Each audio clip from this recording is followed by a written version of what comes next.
Budget 2021లో 6 మూల స్తంభాలను ప్రకటించారు ఆర్థిక మంత్రి నిర్మలా సీతారామన్. ఈ మూల స్తంభాలపైనే బడ్జెట్ను రూపొందించినట్లుగా చెప్పారు. ప్రజారోగ్యంతో పాటు ఆర్థిక సంస్కరణలు, ఉద్యోగ కల్పన, మూలధనం, మౌలిక సదుపాయాలపైనే ఎక్కువ దృష్టి సారించినట్లుగా స్పష్టం చేశారు. 130 కోట్ల మంది భారతీయుల ఆకాంక్షలను ఈ బడ్జెట్ ప్రతిబింబిస్తుందని చెప్పారు. 2021-22 బడ్జెట్లో ఆరోగ్య రంగానికి 2,23,846 కోట్లు కేటాయించింది ప్రభుత్వం. గత ఏడాది బడ్జెట్ 94,452 కోట్లతో పోలిస్తే ఇది 137% అధికం. అలాగే 64,180 కోట్ల రూపాయల వ్యయంతో పీఎం ఆత్మనిర్భర్ స్వస్థ్ భారత యోజన పథకాన్ని ప్రవేశపెట్టింది కేంద్రం. తద్వారా ఆరోగ్యం, ప్రజా సంక్షేమానికి తమ ప్రభుత్వం పెద్దపీట వేస్తున్నట్లు కేంద్ర ఆర్థిక మంత్రి స్పష్టం చేశారు. కోవిడ్-19 వ్యాక్సిన్ కోసమే 35,000 కోట్లను కేటాయించామని, వీటితో పాటు మిషన్ పోషణ, జల్ జీవన్ మిషన్, స్వచ్ఛ భారత్ వంటి కార్యక్రమాలకు ప్రాధాన్యత ఇస్తున్నట్లు కేంద్ర మంత్రి వెల్లడించారు. $5 ట్రిలియన్ ఆర్థిక వ్యవస్థ లక్ష్య సాధన కోసం మన ఉత్పాదక రంగం నిరంతరం 2 అంకెల వృద్ధిని నమోదు చేయాల్సిన అవసరం ఉందన్నారు నిర్మలా సీతారామన్. అందుకోసం 13 రంగాలకు రానున్న 5 ఏళ్లలో 1,97,000 కోట్లను ఖర్చు చేయనున్నట్లు ప్రకటించారు. వచ్చే 3 ఏళ్లలో 7 టెక్స్టైల్ పార్కులను ప్రారంభిస్తామని, జాతీయ మౌలిక సదుపాయాల కల్పన కింద దాదాపు 7,400 ప్రాజెక్టులను చేపట్టనున్నట్టు వెల్లడించారు. 1,18,000 కోట్ల మూలధనంతో జాతీయ రహదారుల కార్యక్రమాన్ని చేపట్టినట్లు తెలిపారు. సమగ్రాభివృద్ధి సాధనకు తమ ప్రభుత్వం ఎన్నో పథకాలను ప్రవేశపెట్టినట్టు చెప్పారు కేంద్ర ఆర్థిక మంత్రి. పంటలకు కనీస మద్దతు ధరను ప్రతి ఏటా పెంచుతున్నామని, గోధుమ, వరి, పప్పు ధాన్యాల సేకరణను కూడా పెంచుతున్నామని తెలిపారు. చేపల పెంపకంలో పెట్టుబడులతో హార్బర్లను అభివృద్ధి చేస్తున్నామని, వలస కార్మికులు, కూలీలకు అండగా ఉండేందుకు 1 నేషన్ 1 రేషన్ కార్యక్రమాన్ని కూడా అమలు చేస్తున్నామన్నారు. మానవ వనరుల విభాగంలో మూలధనం పెంచడంలో భాగంగా చదువు, నైపుణ్యాలపై ప్రభుత్వం ప్రత్యేక శ్రద్ధ చూపుతున్నట్లు కేంద్ర ఆర్థిక శాఖ మంత్రి వెల్లడించారు. జాతీయ విద్యా విధానం ద్వారా 15,000 పాఠశాలలను అభివృద్ధి చేయడంతో పాటు కొత్తగా 100 సైనిక్ స్కూళ్లను ఏర్పాటు చేస్తున్నట్లు ప్రకటించారు. పరిశోధనాభివృద్ధికి తమ ప్రభుత్వం పెద్దపీట వేస్తున్నట్లు కేంద్ర మంత్రి తెలిపారు. అందులో భాగంగా 1,500 కోట్లతో డిజిటల్ పేమెంట్స్ ను ప్రాచుర్యంలోకి తీసుకురావడంతో పాటు నేషనల్ లాంగ్వేజ్ ట్రాన్స్లేషన్ మిషన్ విధానం కూడా తీసుకువస్తామని చెప్పారు. సత్వర న్యాయం అందించడానికి ట్రిబ్యునల్లో సంస్కరణలు తీసుకువస్తున్నామని స్పష్టం చేశారు. ఈ 6 మూల స్తంభాలపై ప్రత్యేక దృష్టిని పెట్టడం ద్వారా 130 కోట్ల మంది భారతీయుల సామర్థ్యాలు, నైపుణ్యాలను పెంపొందించేందుకు కృషి చేస్తున్నామని బడ్జెట్ ప్రసంగంలో తెలిపారు. మధ్యతరగతి ఆశలపై నిర్మలా సీతారామన్ నీళ్లు చల్లారు. కరోనా కాలంలో ఆదాయాలు కోల్పోయిన జనం ఇన్కమ్ ట్యాక్స్ స్లాబుల్లో రాయితీలుంటాయని ఆశించారు. కానీ ఈసారి బడ్జెట్లో ఎలాంటి మార్పులు చేయలేదు.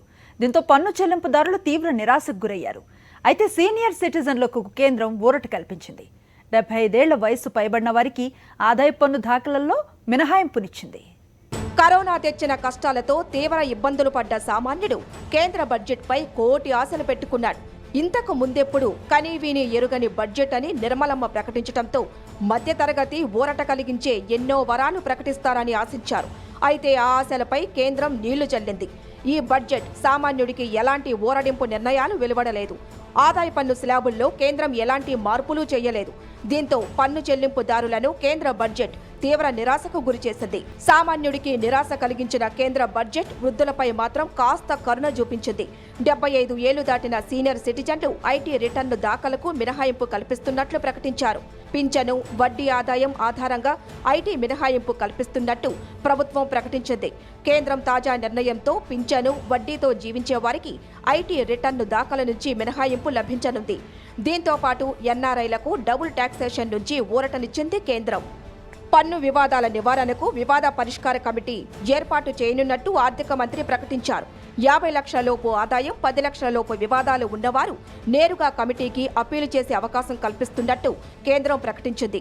ఆదాయ పన్ను చెల్లింపుదారుల సంఖ్య 6.48 కోట్లకు చేరిందని ఆర్థిక మంత్రి ప్రకటించారు. పన్ను వివాదాల స్పందన కాల పరిమితి 6 నుంచి 3 ఏళ్లకు తగ్గిస్తున్నట్టు నిర్మలా సీతారామన్ తెలిపారు. దీంతో పాటు పన్ను చెల్లింపు ప్రక్రియ సరళీకరణ చర్యలను ప్రకటించారు. అలాగే స్టార్టప్లకు ట్యాక్స్ మినహాయింపు మరో ఏడాది పొడిగిస్తున్నట్లు ప్రకటించారు. నిర్మలమ్మ పద్దు సామాన్యుడికి నిరాశనే మిగిల్చింది. మనమంతా నిత్యం ఉపయోగించే వస్తువుల ధరలు తగ్గిస్తారు అనుకుంటే సుంకాల మోతను మోగించారు. విదేశాల నుంచి దిగుమతి చేసుకునే ఏ మొబైల్ ఫోన్ల ధరలైనా ఈ వార్షిక బడ్జెట్తో పెరిగే అవకాశం ఉంది. లెదర్తో తయారయ్యే ఏ ఉత్పత్తులైనా మండిపోనున్నాయి. ఆయిల్ ధరలు మరింత వేడెక్కనున్నాయి. బఠానీలు, శనగలు, పప్పుల ధరలు ప్రియం కానున్నాయి.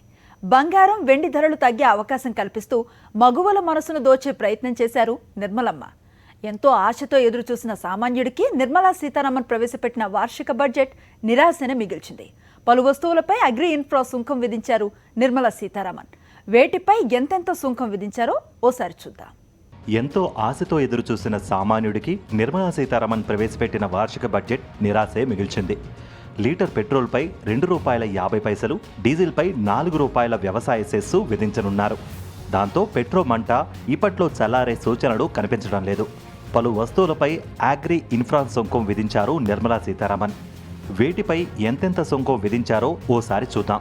మద్యం ఉత్పత్తులపై 100%, ముడి పామాయిల్పై 17.5%, సోయాబీన్, పొద్దుతిరుగుడు ముడి నూనెపై 20%, తెల్ల శనగలపై 30%, పచ్చి బఠానీలపై 10%, శనగలపై 50%, పప్పు ధాన్యాలపై 20%, పత్తిపై 5%, యాపిల్స్పై 35%, ఎంపిక చేసిన ఎరువులపై 5%, బొగ్గు, లిగ్నైట్పై 1.5% అగ్రి ఇన్ఫ్రా సెస్ విధించారు.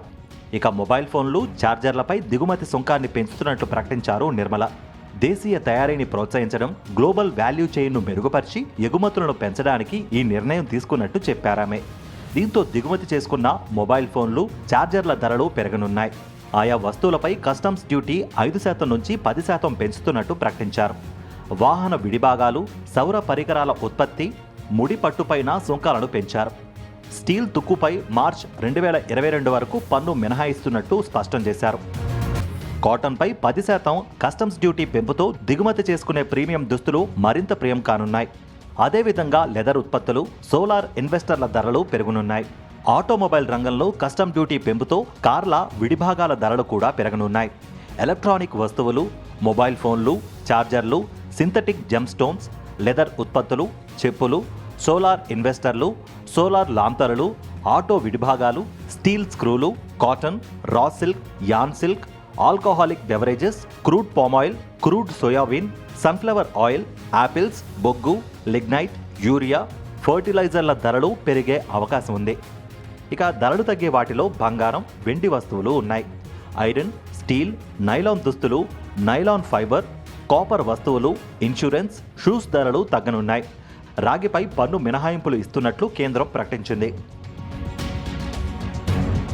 మొత్తంగా ఈ బడ్జెట్లో సామాన్యుడికి నేరుగా లబ్ధి చేకూర్చే అంశాలు పెద్దగా ఏవీ లేవనే చెప్పాలి. వరుసగా మూడోసారి బడ్జెట్ ప్రవేశపెట్టిన నిర్మలా సీతారామన్ సగటు వేతన జీవిని నిరాశపరిచారు.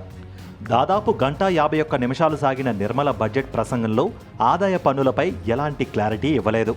దాంతో పాత స్లాబులే కొనసాగుతాయని భావిస్తున్నారు. ఢిల్లీ సరిహద్దుల్లో రైతుల ఆందోళన మరింత ఉధృతం అవుతున్న వ్యవసాయ సంస్కరణల విషయంలో వెనక్కి తగ్గేది లేదని కేంద్రం మరోసారి స్పష్టం చేసింది. రైతు ఆదాయం రెట్టింపు చేయటమే లక్ష్యంగా ముందుకు వెళుతున్నట్లుగా బడ్జెట్ ప్రసంగంలో ఉద్ఘాటించారు ఆర్థిక మంత్రి నిర్మలా సీతారామన్.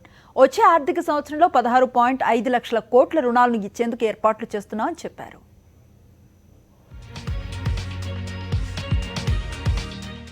రైతుల సంక్షేమానికి కేంద్రం కట్టుబడి ఉందని ఆర్థిక మంత్రి నిర్మలా సీతారామన్ పునరుద్ఘాటించారు. కనీస మద్దతు ధర ఎప్పటికప్పుడు పెరుగుతుందన్నారు.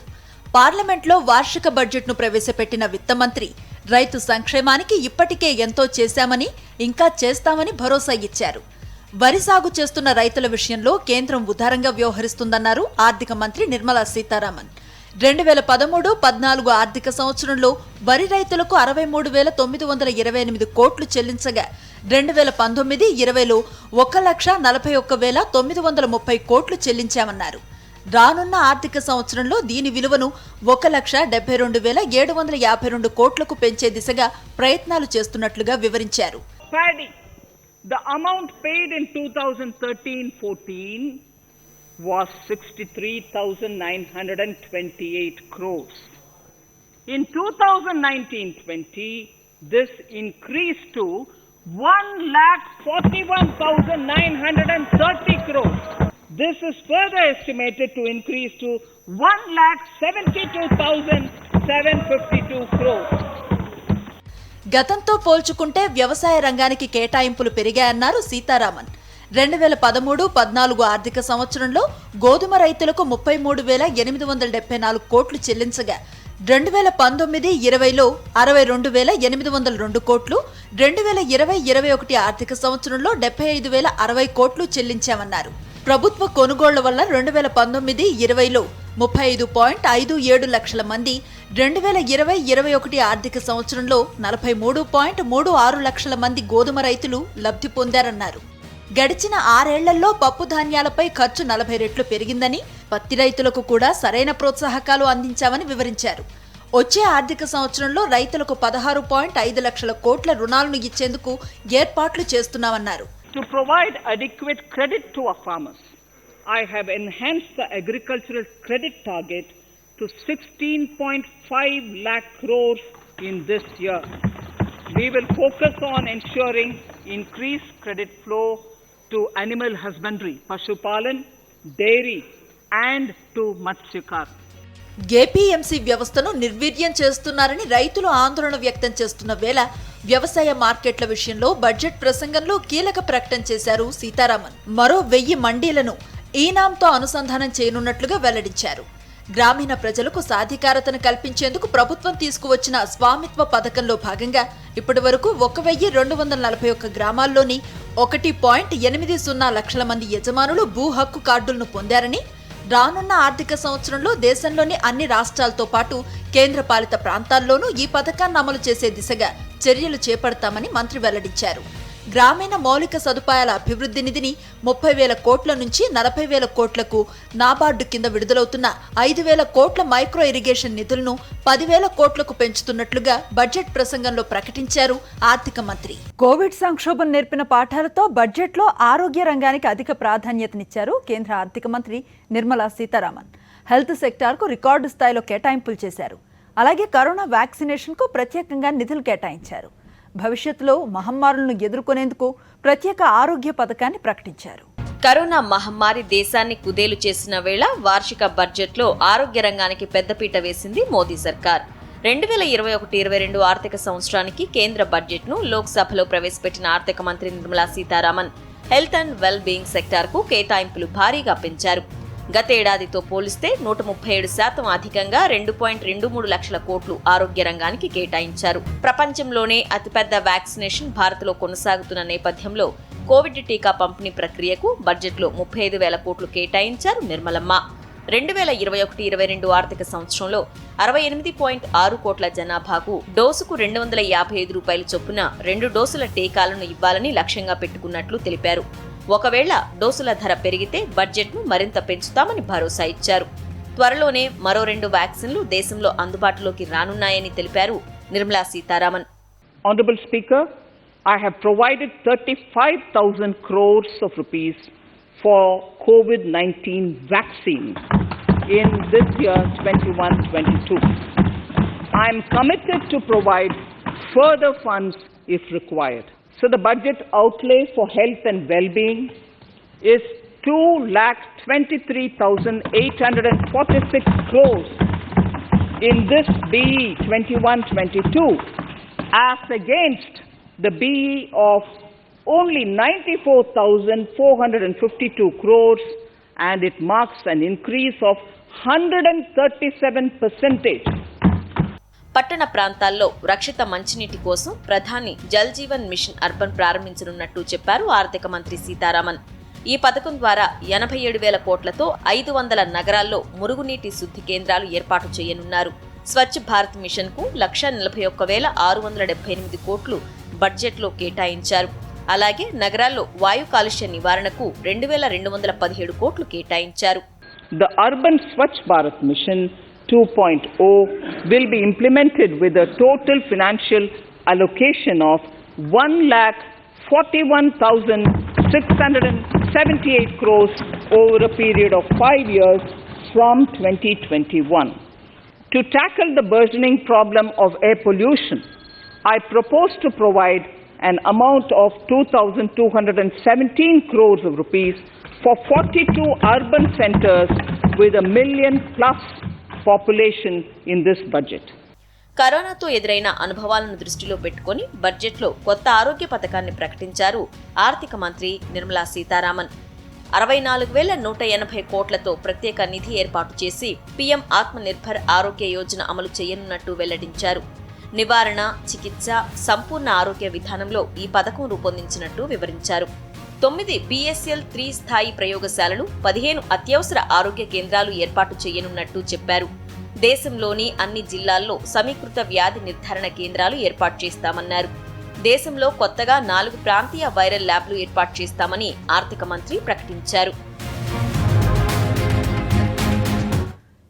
పన్నుబాదుడు, ఇతర ఛార్జీల జోలికి పోకుండా కోవిడ్ సమయంలో ఆదాయాన్ని సమకూర్చుకునేందుకు పెట్టుబడుల ఉపసంహరణను ప్రధాన మార్గంగా ఎంచుకుంది కేంద్ర ప్రభుత్వం.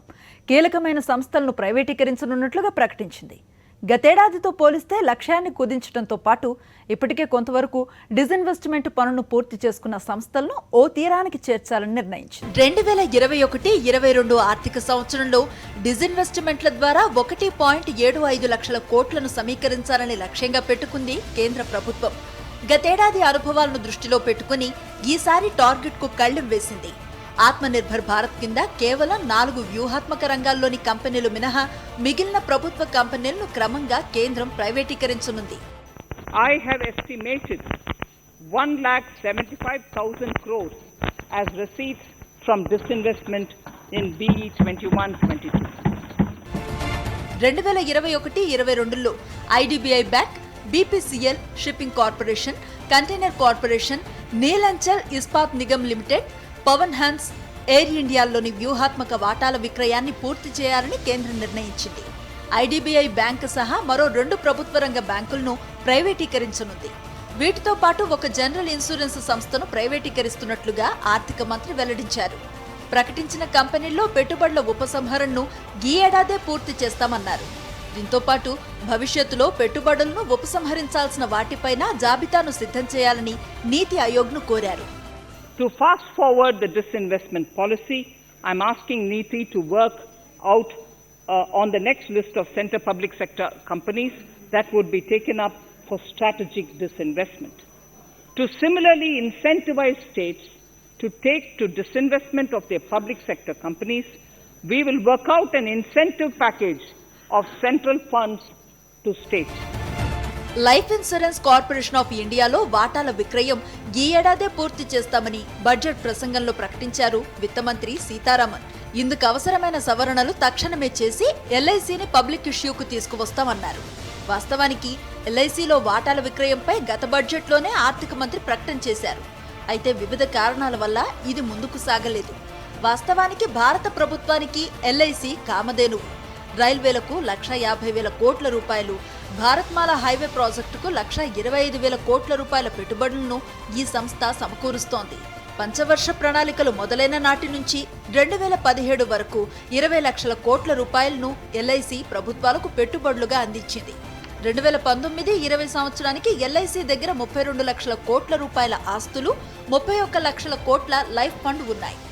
Other than IDBI Bank, we propose to take up the 2 public sector banks and 1 general insurance company in the year 21-22.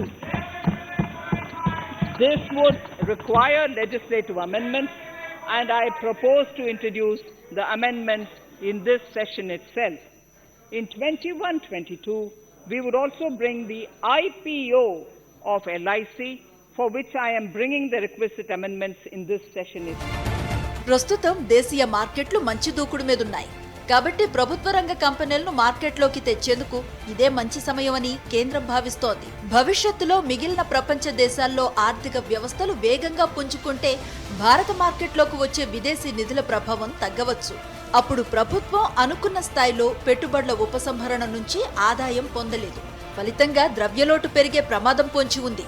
అందుకే డిజిన్వెస్ట్మెంట్లపై గట్టిగా నడుం బిగించింది మోదీ సర్కార్.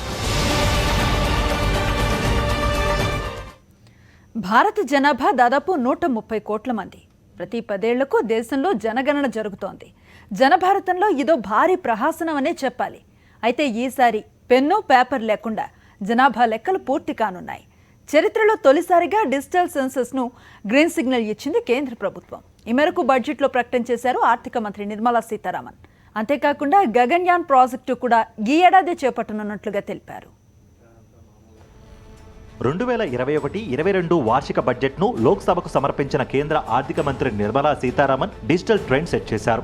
కరోనా నేపథ్యంలో చరిత్రలో తొలిసారిగా పేపర్లెస్ బడ్జెట్ను ప్రవేశపెట్టిన విత్తమంత్రి జనాభా లెక్కలు కూడా డిజిటల్ మోడ్లోనే చేస్తామంటూ కీలక ప్రకటన చేశారు. 2021లో జనాభా లెక్కలు పూర్తిగా డిజిటల్గా నిర్వహించనున్నట్లు బడ్జెట్ ప్రసంగంలో తెలిపారు నిర్మలా సీతారామన్. చరిత్రలో తొలిసారిగా కాగితరహితంగా జనగణన జరుగుతుందని పేర్కొన్నారు. ఇందుకోసం 2021-22 ఆర్థిక సంవత్సరానికి 3,768 కోట్లు కేటాయిస్తున్నట్లు చెప్పారు. ప్రభుత్వ కార్యకలాపాలను డిజిటలైజ్ చేసే దిశగా ఈ ప్రయాణం దోహదం చేస్తుందని వివరించారు. The forthcoming census could be the first digital census in the history of India. For this monumental milestone marking task, I have allocated 3,768 crores in this year 21-22. 2021లో నిర్వహించే జనాభా లెక్కలను పూర్తిగా డిజిటల్ విధానంలో నమోదు చేయనున్నట్లు 2019లోనే కేంద్ర మంత్రి అమిత్ షా వెల్లడించారు. మొబైల్ యాప్ ద్వారా ఈ ప్రక్రియ జరుగుతుందని ప్రకటించారు. దీనికి సంబంధించిన వ్యవస్థను నిర్మించేందుకు 12,000 కోట్లను వెచ్చించనున్నట్టు తెలిపారు. అయితే విధి విధానాలను మాత్రం ప్రకటించలేదు. తాజాగా డిజిటల్ సెన్సస్కు రోడ్ మ్యాప్ ప్రకటిస్తూ బడ్జెట్ కేటాయింపులు చేశారు ఆర్థిక మంత్రి నిర్మలా సీతారామన్. మార్చ్ 2021లో జనాభా లెక్కింపు ప్రక్రియ ప్రారంభం కానున్నట్టు తెలుస్తోంది. అంతరిక్ష పరిశోధనలో భాగంగా ఈ ఏడాది డిసెంబర్లో గగన్యాన్ ప్రయోగం చేపట్టనున్నట్టు బడ్జెట్ ప్రసంగంలో ప్రకటించారు విత్తమంత్రి. 4 భారతీయ ఆస్ట్రోనట్స్ను స్పేస్లోకి పంపనున్నట్లు తెలిపారు. అలాగే ప్రభుత్వ రంగ సంస్థ స్పేస్ ఇండియా లిమిటెడ్ ద్వారా PSLV CS-51 ప్రయోగం చేపట్టనున్నట్టు తెలిపారు. బ్రెజిల్కు చెందిన అమెజానియా శాటిలైట్తో పాటు మరికొన్ని స్వదేశీ ఉపగ్రహాలను ఈ రాకెట్ నింగిలోకి మోసుకెళ్తుందని వివరించారు. గగన్యాన్ కోసం 4 వ్యోమగాములు రష్యాలో శిక్షణ పొందుతున్నారన్నారు Sitharaman. As part of the Gaganyaan mission activities, 4 Indian astronauts are being trained on generic spaceflight aspects in Russia. The first unmanned launch is slated for December 2021. ఈ పేమెంట్స్ను మరింత పెంచడమే లక్ష్యంగా డిజిటల్ లావాదేవీలకు ప్రోత్సాహకం అందించేందుకు ప్రత్యేక స్కీమును ప్రకటించారు విత్త మంత్రి సీతారామన్. ఇందుకోసం 1,500 కోట్లు కేటాయించారు.